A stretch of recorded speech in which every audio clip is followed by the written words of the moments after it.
एक वर्ड में अगर एक्सप्लेन किया जाए मैट्रिक्स क्या है तो क्या बोलेंगे? बताओ, तुम ही लोग बताओ, थोड़ा बहुत इंटरेक्ट करो। मैट्रिक्स एक तरह का अरेंजमेंट है। क्या है? अरेंजमेंट, मतलब सजाने का तरीका है बस। कोई भी एलिमेंट्स को, कोई भी नंबर्स को, या फिर किसी भी चीज़ को अगर हम लोग सजा रहे हैं तो सजाने का एक तरीका है। कैसा तरीका? तो अगर किसी चीज़ को हम लोग रो या कॉलम्स में सजाते हैं, रोज और कॉलम्स में सजाते हैं, तब उसको हम लोग बोलते हैं कि हम लोग कैसे सजाए हैं? मैट्रिक्स के फॉर्म में सजा दिए हैं। समझ में आ रहा है? जैसे मान के चलो तुम लोग ऐसे बैठा हुआ है, तुम लोग अगर ऐसा राउंड टेबल देते और यहाँ पे ऐसे चेयर लगाते बहुत सारा इस तरह से, और सबको ऐसे बैठाते, हम ऐसे ऊपर चढ़ जाते फिर पढ़ाते, तो क्या वो मैट्रिक्स फॉर्म में तुम लोग को बैठाएं हम कि नहीं? मैट्रिक्स फॉर्म में नहीं बैठे, सर्कुलर फॉर्म में बैठाएं। बट अभी जो बैठा हुआ है, अभी कैसे बैठा हुआ है? ऐसे रो वाइज, कॉलम वाइज बैठा हुआ। तो अभी जैसा बैठा हुआ वो है एक मैट्रिक्स फॉर्म में बैठा हुआ है। तुम समझ में आ रहा है? क्योंकि तुम लोग रो कॉलम वाइज ही बैठा हुआ है, स्कूल में भी वैसे ही बैठते हो, रो और कॉलम। किसको रो बोलते हो वैसे? जैसे मान के चलो ऐसे ऐसे चेयर्स लगा हुआ है या फिर बेंच जो भी है, तो रो किसको बोलते हो? इसको रो बोलते हो, किसको रो बोलते हो स्कूल में? इसको रो बोलते हो ना? हाँ हाँ, स्कूल में गलत बोलते हैं, सही बात है। हम लोग को रो इसको बोलना चाहिए। ये है रोज। हॉरिजॉन्टल लाइंस को रो बोलते हैं और वर्टिकल लाइंस को क्या बोलते हैं? कॉलम्स बोलते हैं। तो ये सब है रोज। ये रो 1 है, ये रो 2 है, ये रो 3 है, इस तरह से। और ये सब कॉलम है, कॉलम 1, कॉलम 2, कॉलम 3। कितना समझ में आ रहा है? इजी इजी चीज़। तो इस तरह से अगर कोई चीज़ को सजा रहे हैं हम लोग, कोई नंबर ही लिख रहे हैं ऐसा कि 1 2 3 5 7 8 9 2 3, तो सजा दिए इस तरह से। तो ये बोल दिए कि जितना भी नंबर्स है उसको अरेंज कर दिए रो और कॉलम के फॉर्म में, इसलिए ये क्या है? ये एक मैट्रिक्स है। बस खत्म। समझ में आ रहा है क्या? क्या मैट्रिक्स का कोई वैल्यू निकल सकता है? मैट्रिक्स का वैल्यू निकाल सकते हैं हम लोग? नहीं। मैट्रिक्स का डिटर्मिनेंट वैल्यू निकल सकता है, मैट्रिक्स का खुद का कुछ वैल्यू नहीं होता। क्योंकि अरेंजमेंट का क्या वैल्यू निकल सकता है? अरेंजमेंट तो नंबर का सिर्फ नहीं कर सकते, इंसान का भी कर सकते हैं। जैसे तुम लोग सजा दिए, तुम लोग कोई वैल्यू निकलेगा क्या? नहीं, तुम लोग कोई वैल्यू नहीं। समझ में आ रहा है? जैसे इसी अरेंजमेंट को अगर हम लोग इस तरह से लिखें कि कोई भी मैट्रिक्स को हम डिनोट करते हैं ए से, ऐसे लिखा हुआ है, मान के चलो 1 2 3 4 5 6 और कुछ भी 7 8 9। इसको जनरली हम लोग 12 वाले क्लास में ऐसा स्क्वायर ब्रैकेट से मैट्रिक्स को डिनोट करेंगे। कोई भी मैट्रिक्स को बांधना होगा, सजाना होगा, और ऊपर से ऐसे लगा देना पड़ेगा क्या? Square bracket. जरूरी नहीं है, हायर क्लास में जब जाओगे, इंजीनियरिंग करोगे, तो इसको ऐसा ऐसा ब्रैकेट से भी किया जाता है कभी कभार। कभी कभार कुछ भी नहीं किया जाता है। मैट्रिक्स का सबसे ज़्यादा यूज़ है, इसलिए तुम लोग का जो मैट्रिक्स डिटरमिनेंट चैप्टर है ना, सिर्फ अकेले यही 18 मार्क्स का आता है क्लास 12 के बोर्ड्स में, ब्रैकेट में। अच्छा, यहाँ पे हम लोग लिखते हैं नंबर ऑफ रोज और नंबर ऑफ कॉलम, मतलब यहाँ पे लिखते हैं कितना रो है और इनटू लिखते हैं कितना कॉलम है यहाँ पे ऐसे। तो कितना रो है यहाँ पे गिन पा रहे हैं? 3, तो यहाँ लिख देंगे ऐसे 3। और कितना कॉलम है? 3। जरूरी नहीं कि ऐसा ही हो, कुछ भी हो सकता है। जैसे कि मान के चलो अगर ऐसा लिखते हैं 1 2 3, ये भी मैट्रिक्स है। कितना रो है इसके पास? 3। और कितना कॉलम है? 1। तो 3 इंटू 1 का मैट्रिक्स है। ये जो लिख रहे हैं इसी को बोलते हैं हम लोग order of matrix. Order of matrix. अगर इसका जनरल भाषा में लिखे तो लिखते हैं m cross n। m show करता है, क्या शो करेगा? m टोटल नंबर ऑफ रोज, और n शो करेगा टोटल नंबर ऑफ कॉलम्स। ठीक है। अब इसी का जनरल फॉर्म जो लिखना है, ये सब लिखना नहीं है। चीज़ समझ में आया हमको कि m एक डिनोशन आया, मतलब एब्रिविएशन आया, इसका मतलब होता है रो नंबर या फिर number of rose, number of रोज। और n का मतलब है नंबर ऑफ कॉलम्स। ठीक है, ओके, डन। अभी कोई भी मैट्रिक्स को अगर हम लोग जनरल फॉर्म में लिखें, जनरल फॉर्म में लिखा जाए तो ऐसे लिखता है लोग, बुक में ऐसा लिखा रहेगा, देखना a, फिर ऐसे लिखा रहेगा ij, और यहाँ लिखा रहेगा m इंटू n। अब एक एक चीज़ क्या सिंबलाइज करता है वो देखो। ये जो छोटा a है, बड़ा a क्या शो करता है? मैट्रिक्स। सिंपल कि मैट्रिक्स का नाम क्या मैट्रिक्स है? A matrix. Matrix A, matrix B, इस तरह से। ठीक है। छोटा a क्या दिखाता है? Element of a matrix. Element of a matrix. Element का मतलब होता है मैट्रिक्स में रहने वाला नंबर, इंसान, जो भी। जैसे तुम इस रूम के डब्बे में भी बंद हो, तो ये रूम अगर ओवरऑल देखा जाए क्या है? एक मैट्रिक्स है, जिसमें तुम लोग क्या हो? एलिमेंट्स हो। समझ आ रहा है क्या? और वो दीवार है, पूरा दीवार लेके और पूरा अरेंजमेंट लेके, पूरा अरेंजमेंट को एक साथ कोई अगर ऊपर से देख रहा है तो बोलेगा ये लोग मैट्रिक्स फॉर्म में सजा हुआ है। इसमें एलिमेंट्स कौन है? ये लोग हैं, जो लोग सज रहा है उस रोज और कॉलम्स में। समझ आया क्या? उसको डिनोट किससे करते हैं? छोटा ए से। एम और एन क्या दिखा रहा है? पता है, number of rose, number of columns. और एक है आई जे। आई जे क्या बताता है? आई बताता है रो नंबर, और जे बताता है कॉलम नंबर। तो लगभग ये तो सेम ही लग रहा है कि सर ये है नंबर ऑफ रोज और ये रो नंबर। बात में एक ही बात लग रहा है। एक ही बात लग रहा है क्या तुम लोगों को? अलग लग रहा है? बहुत बढ़िया। चलो वो समझ में आ जाएगा कैसे अलग है। जैसे देखो, जैसे मान के चलो हम यहाँ पे लिखे थे 1 2 3 4 5 6, बस इतना ही लिख रहे हैं। चलो कितना रो है इसमें, टोटल नंबर ऑफ रोज दो, एक हॉरिजॉन्टल दो हॉरिजॉन्टल एकदम, तो 2 इंटू कॉलम कितना है 1 2 3, 3 दिख रहा है, तो m हो गया 2 और n क्या हो गया 3। बट अगर कोई बोले कि बताइए जो 2 है ये कितने नंबर रो में है, एक नंबर रो में, बहुत बढ़िया। तो जो 2 है ऐसा a, इसका नाम अगर जनरली लिखें तो ऐसे लिखेंगे a छोटा a, और i की जगह लिखेंगे 1, क्योंकि रो कितना है, इसका रो नंबर क्या है, इसका रो नंबर कितने नंबर रो में ये है, तो एक नंबर रो में है ये।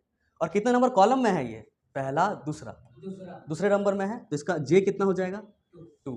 तो कोई पूछे कि बताइए इस मैट्रिक्स में a12 क्या है, ऐसे क्वेश्चन आता है डायरेक्टली एक नंबर वाला में कि a12 कौन है, तो बोलेंगे क्या है, कौन है 2 है। वैसे ही बताओ a22 कौन है 5।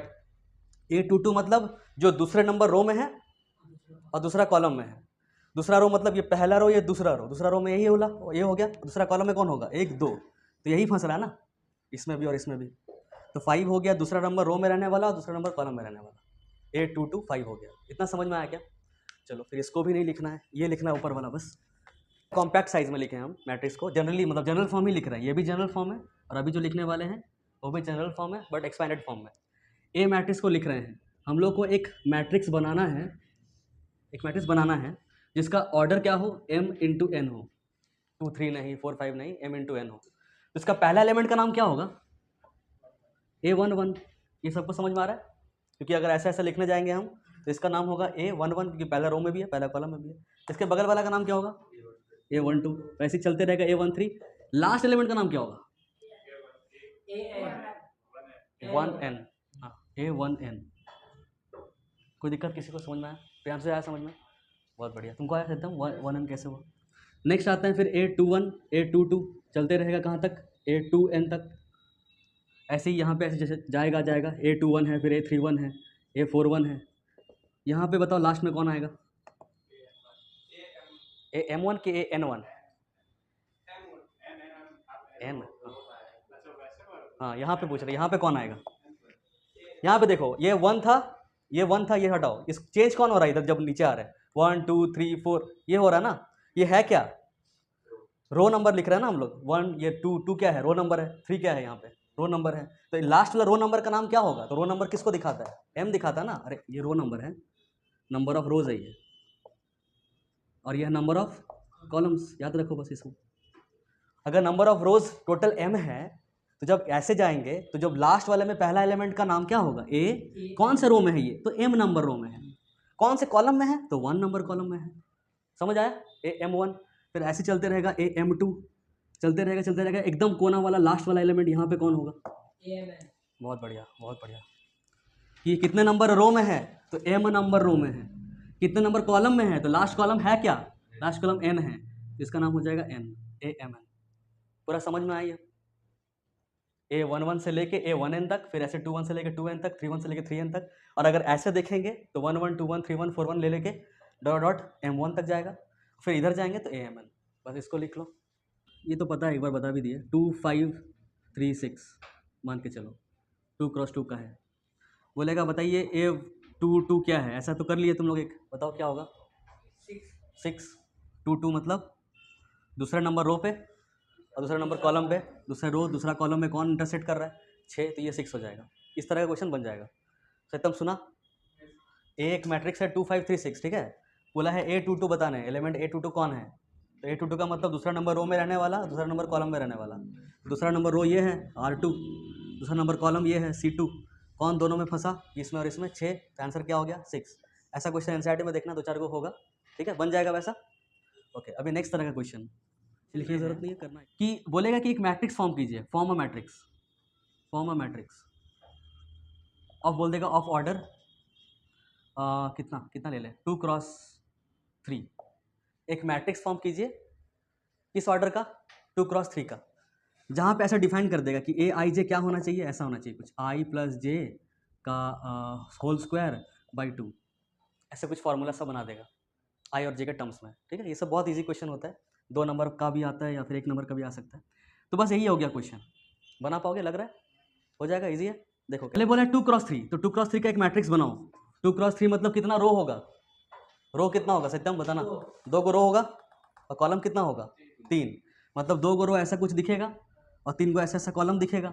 मतलब यहाँ एक एलिमेंट होगा, यहाँ एक एलिमेंट, यहाँ एक एलिमेंट, यहाँ एक एलिमेंट, यहाँ पे एक एलिमेंट, यहाँ पे एक एलिमेंट, 2 क्रॉस 3 का। अब क्या क्या होगा हमको पता नहीं, वही पता करना है। अभी तो नाम लिख देते हैं A11, फिर A12, फिर बताना A13, बोलते रहना।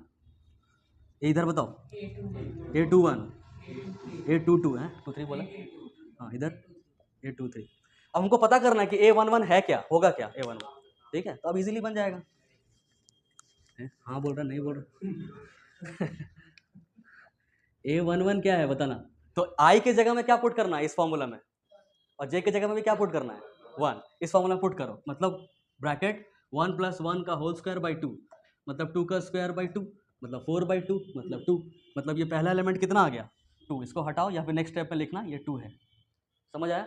वैसे ही सारा पता कर लेना है। पता करो जल्दी जल्दी कितना कितना आ रहा है बताओ। यूज करो कॉपी पे। 3 आएगा। 1 2 है ना, 1 + 2 मतलब 3, 3 का स्क्वायर कितना होता है? 9, तो 9/2, 9/2 आ रहा है। हम डायरेक्टली लिखते हैं 9/2, पॉइंट में लिखेंगे।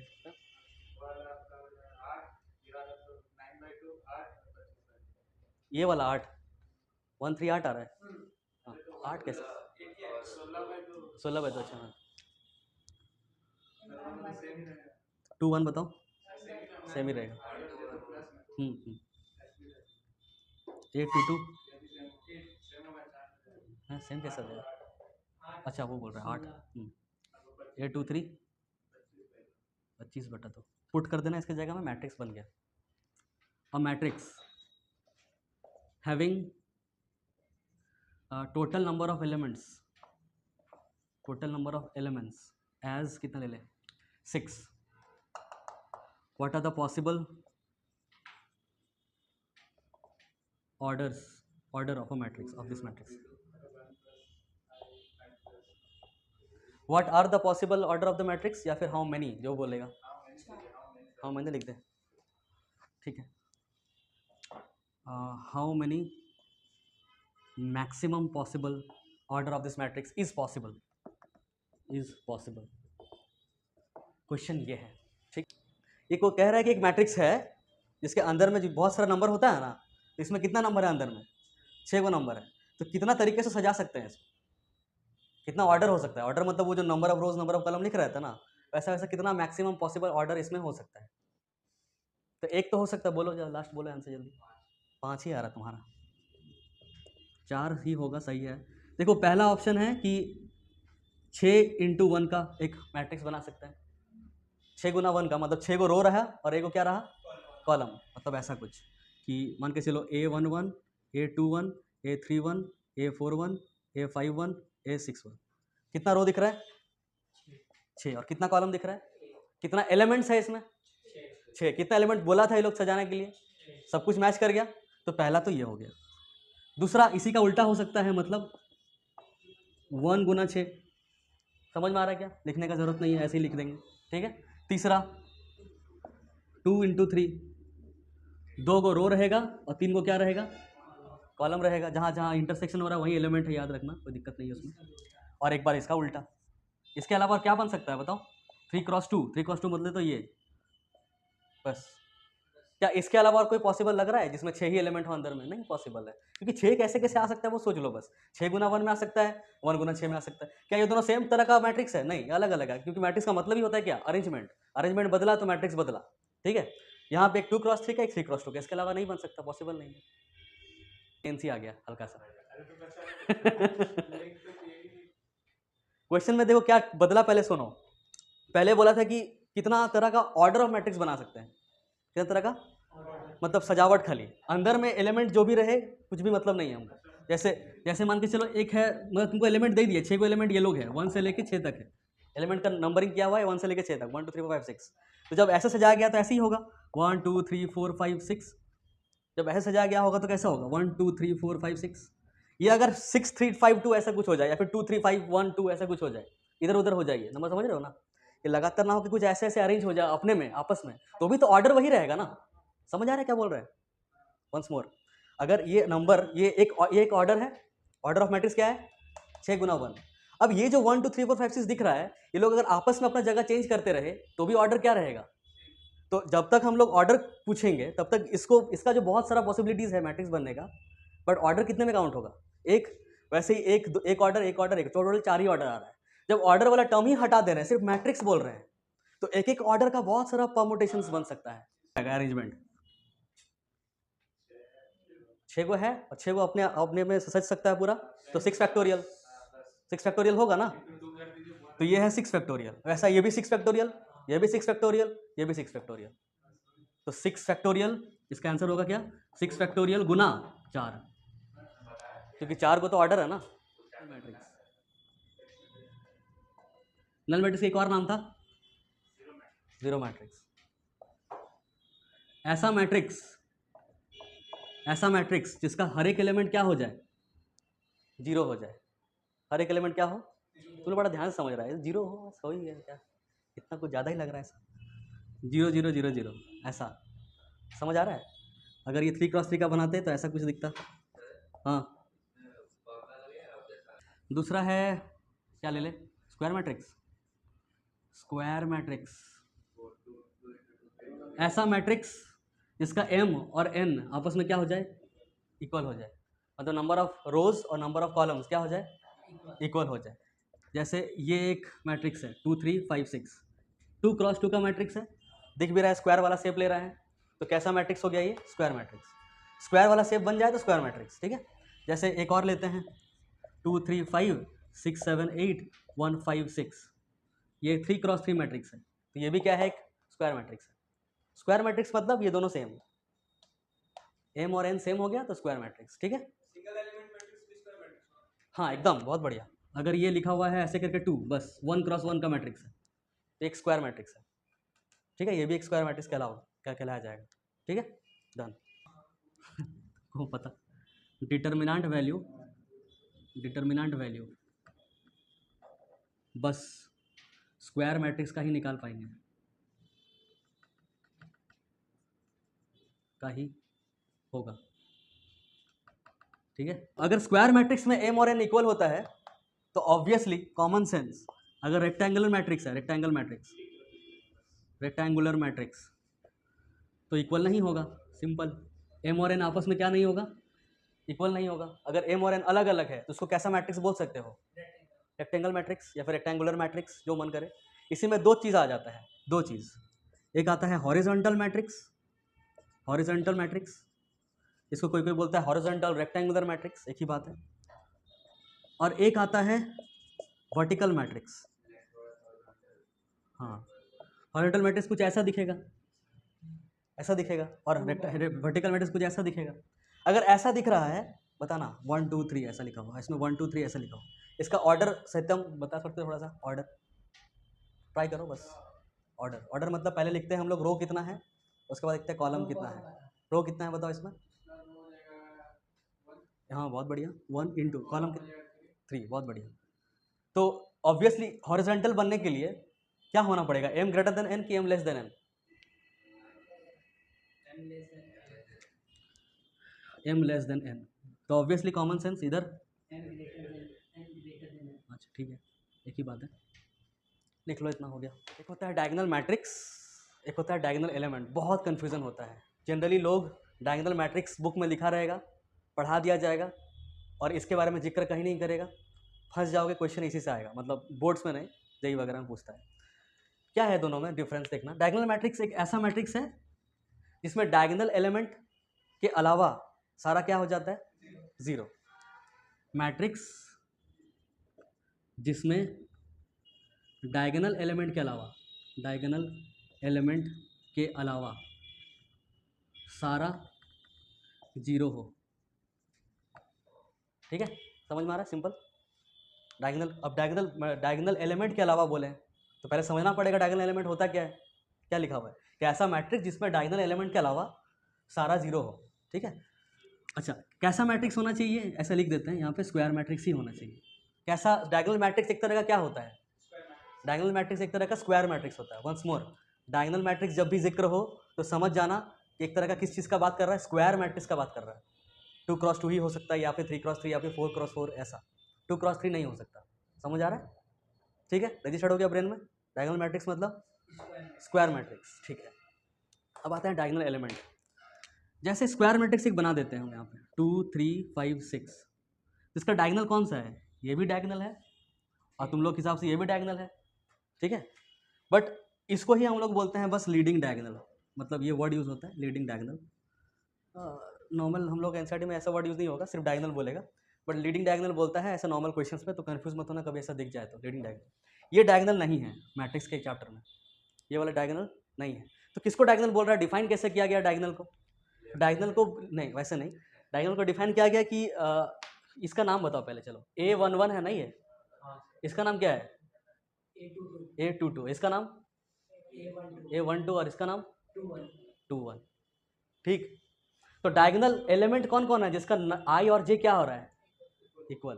तो डायगोनल एलिमेंट वो एलिमेंट है जिसका आई और जे क्या हो जाए? सेम हो जाए, और उससे गुजरने वाला जो लाइन है उसमें जो जो एलिमेंट फंस रहा है वही कौन सा एलिमेंट है? डायगोनल एलिमेंट्स है। समझ आ रहा है क्या? Diagonal elements are those elements in a matrix whose i is equals to its j. खत्म। ठीक है, लिख लेते हैं elements having i is equals to j, उसको क्या बोलते हैं? डायगोनल एलिमेंट बोलते हैं। ठीक है, तो ये क्या डायगोनल हो सकता है क्या? क्यों नहीं हो सकता? क्योंकि इसमें 1 2 है, 2 1 है, अलग अलग चीज़ आ जा रहा है, तो यही डायगोनल एलिमेंट है, तो इसीलिए किसी को इसलिए क्या बोलेंगे? यही मेरा डायगोनल है, leading diagonal. This is not our diagonal, this is our diagonal. ये भी सर स्क्वायर मैट्रिक्स मैट्रिक्स ही नहीं है, डायगोनल मैट्रिक्स के लिए स्क्वायर मैट्रिक्स होना चाहिए सत्यम। ठीक है, ठीक है, होना चाहिए स्क्वायर मैट्रिक्स। स्क्वायर मैट्रिक्स नहीं है ये, तो ये डायगोनल मैट्रिक्स नहीं हुआ, तो क्या इसमें डायगोनल होगा? नहीं होगा। बट क्या इसमें डायगोनल एलिमेंट होगा? डायगोनल एलिमेंट होगा। हाँ, तो देखो कहाँ कहाँ डायगोनल एलिमेंट है। ये A11 है ना? इस एलिमेंट का नाम क्या है? A11। पक्का समझ में आ रहा है? इसका नाम A12 A13, हटाओ इसको, 21 22, फिर से डायगोनल एलिमेंट दिखा? यहाँ पे भी डायगोनल एलिमेंट नहीं है, बस 2 को डायगोनल एलिमेंट यहाँ पे दिख रहा है। डायगोनल एलिमेंट किसी भी मैट्रिक्स का हो सकता है, हाँ, किसी भी मैट्रिक्स का हो सकता है, मतलब होता है। और डायगोनल मैट्रिक्स मतलब डायगोनल मैट्रिक्स में डायगोनल ही, मतलब अगर डायगोनल खोजना है कोई तो स्क्वायर मैट्रिक्स ही देखना है। तुम लोग क्या करेगा कंफ्यूज करने के लिए, अगर किसी को ये नहीं पता है, वो लोग दे देगा एक रेक्टेंगुलर मैट्रिक्स मस्त और बोलेगा फाइंड द डायगोनल एलिमेंट्स। तो हम लोग बहुत सारे लोग क्या करते हैं, पढ़े रहते हैं कि डायगोनल उसी में होता है जो डायगोनल मैट्रिक्स होता है, और डायगोनल मैट्रिक्स कैसा मैट्रिक्स है? Square matrix. तो स्क्वायर मैट्रिक्स है ही नहीं, तो डायगोनल भी नहीं होगा, डायगोनल नहीं होगा तो डायगोनल एलिमेंट भी नहीं होगा, फंस गया। नो डायगोनल एलिमेंट्स भी ऑप्शन में रहेगा, जीरो में मार के आ जाओगे। ए मैट्रिक्स को दे दिया है बड़ा सा 2 5 19 -7 35 -2 5/2 12 √3 1 -5 17। Right the order of the matrix. Order लिखना है, बोलो जल्दी ऑर्डर। 3/4, पहले कोई 4 बोला, 3 को है ना रो 3 को है ना 3, और कॉलम कितना है 3 × 4। सत्यम समझ में आ रहा है ना? बोलना, दिक्कत होगा तो बोलेगा। द नंबर ऑफ एलिमेंट्स कितना है? तो नंबर ऑफ एलिमेंट्स करने के लिए इसको एक्चुअली मल्टीप्लाई कर दो, कितना आ जाएगा 12। उसके बाद बोल रहा है राइट द एलिमेंट्स, कुछ एलिमेंट दिया हुआ है, उसका एलिमेंट का नाम लिखना है। सबसे पहले बोला है A13 बताओ कौन है? बाकी लोग बताओ, सोचो, देखो, लोकेट करो। सत्यम सब खोज पा रहा है? 13 मतलब पहला रो तीसरा कॉलम। पहला रो मतलब ऐसा हो गया, ये है पहला रो देखो, और तीसरा कॉलम मतलब ये यहाँ पे हो रहा है 19, मतलब ये 13 आ गया 19। कोई दिक्कत? प्रियांशु आ रहा है समझ? नेक्स्ट बताना A21 2, बाकी लोग बताओ A21 कितना 35। हाँ, 2 कैसे आया? A11 है 21 मतलब दूसरा नंबर रो और पहला नंबर कॉलम, ये फंस रहा है ना 35। 833 गलती मत बोलना, 833 सही बात, -5। आराम से देखो, मतलब कोई आंसर बता दे रहा है फिर भी तुम अपने हिसाब से देख लो। A24 है 23 है 24 है, इसीलिए हार्मफुल बोल रहा था क्या? ओह अच्छा, 833 के बाद 24 था। 24 मतलब 2 ये वाला है। अरे तुम क्या कर रहा है? आदमी बुला रहा है क्या, गलत पढ़ा रहे क्या? 2 4 2 4 मतलब ये वाला, ठीक है, 12 नंबर। लास्ट का है 5 लड़का बुला रहे हैं, तुम लोग आ रहे हैं, मास्टर बहुत पका रहा है। 8 2 3 5/2 5/2 8 2 3 2 3, हाँ सही बात, 5/2 नंबर। ये बोल रहा है if a matrix has 24 element, एक मैट्रिक्स के पास 24 एलिमेंट्स है, what are the possible orders it can have. देखो इस बार मैट्रिक्स नहीं बोला है, क्या बोला है? ऑर्डर्स। तो ये इजी है, ये क्वेश्चन इजी होता है। जब ऑर्डर बोल दिया तो इजी है, जब मैट्रिक्स बोल दिया ऑर्डर कहीं ना दिख रहा हो तब समझ जाना, थोड़ा सतर्क हो जाना कि आराम से बनाना है। ये ऑर्डर बोल रहा है बिंदास बनाओ, बताओ कितना होगा, 24 है, कितना ऑर्डर होगा, हाउ मेनी ऑर्डर्स। तो पहला क्या होगा बताना, एक तो 24 गुना 1 8 हुआ, अच्छा हाँ 1 into 24, और बताओ और भी होगा 6 into 4 6 into 4 4 into 6 2 into 12 12 into और भी कुछ आ रहा है क्या, 3 into 8 8 into 3, कितना आ गया 8, मतलब 8 पॉसिबल ऑर्डर्स। एकदम वंस मोर, एक बार और। समझ नहीं आया तुमको पक्का? वो लग नहीं रहा यार तुम्हारा एक्सप्रेशन से।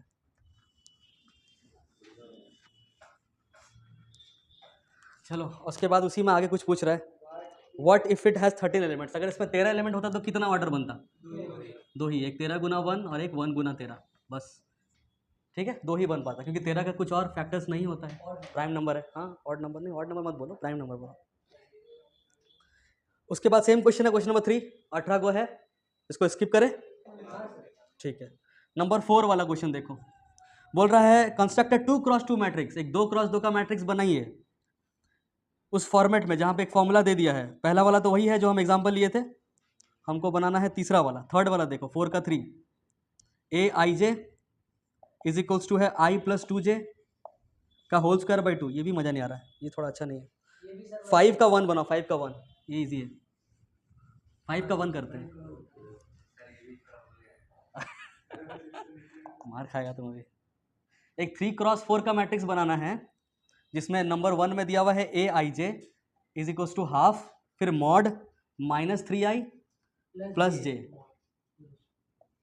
ये अच्छा 1 2 है 1/2 1/2 और 1 3 है 0 और 1 4 है 1/2।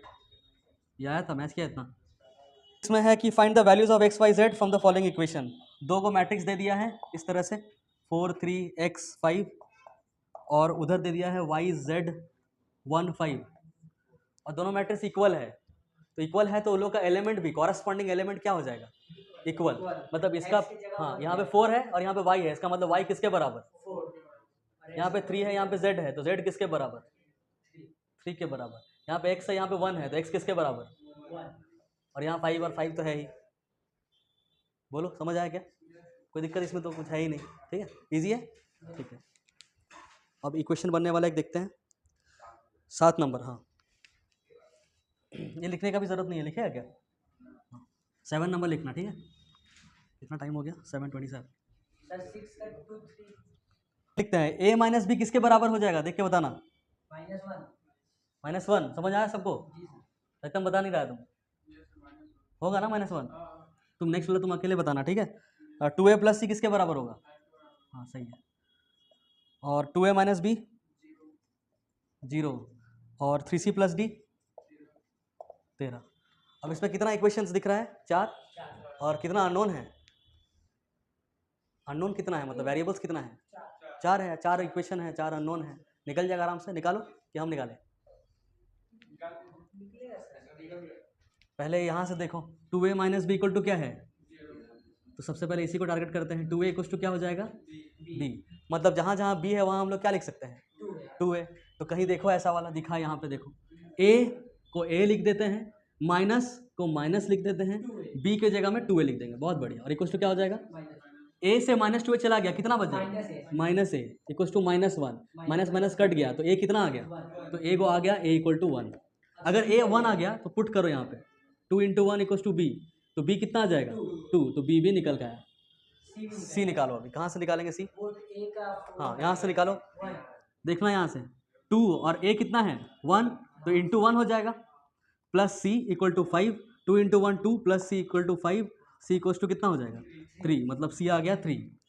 अभी डी निकालो, इसमें पुट करो, सी का वैल्यू 3 आ चुका है, तो 3 गुना 3 प्लस डी इक्वस टू 13, तो 9 प्लस डी इक्वस टू 13, तो डी इक्वस टू 13 माइनस 9 मतलब कितना 4, डी आ गया 4। अरे ये तो 1 2 3 4 आ गया।